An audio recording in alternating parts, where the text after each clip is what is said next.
বন্ধুরা, দেখো বাইরের কি পরিস্থিতি। সারা দিন এভাবে বৃষ্টি হয়ে যাচ্ছে, আর কোথাও না বেরোতে পারছি না কিছু। একটু ভাবছি বাইরে যাব, তারও উপায় নেই। যখনই ভাবছি বাইরে যাব, একটু বৃষ্টিটা কমেছে আবার শুরু হয়ে যাচ্ছে। তো তোমাদের সব জায়গাতে নিশ্চয়ই একই অবস্থা হয়ে আছে। তো দেখো কী হারে বৃষ্টিটা হচ্ছে, দেখো চারিদিকে একদম পুরো ধোঁয়া ধোঁয়া লাগছে, আর কিছু ভালো লাগছে না। আর দুদিন ধরে তো কারেন্ট ছিল না, তার জন্য জলও দেয়নি, যাক আজকে সকালবেলা জল দিয়েছে।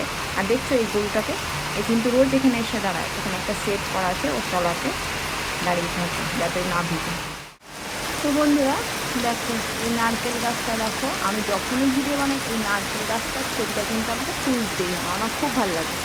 তো দেখো বৃষ্টিটা এত জোরে হচ্ছে যে মানে কল্পনার বাইরে। বাপরে, পুরো বাইরেটা একদম অন্ধকার অন্ধকার হয়ে এসছে, আর কিচ্ছু দেখা যাচ্ছে না। তো বলো, এত জোরে বৃষ্টি পড়লে কী করে বাইরের কাজই হবে, আর ঘরেও যেন বিরক্ত লাগছে। সারাদিন খালি জামা কাপড়গুলো নিয়ে ঘরে একবার মেলছি, বাইরে একবার মেলছি, এই করছি।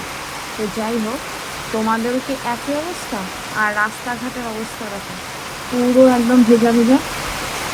যাক, তাও জল জমেনি, এটাই রক্ষে। তো আমার বর্মশাই তো ডিউটি গেছে, আর মেয়েও স্কুল চলে গেছে সকাল সকাল।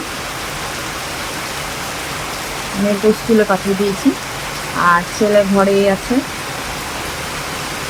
আর এই বৃষ্টিতে আর কিচ্ছু করতেও ভালো লাগছে না, কাজকর্ম। তো যাক, কাজ তো করতে হবে, চলো এখন রাখছি, টাটা।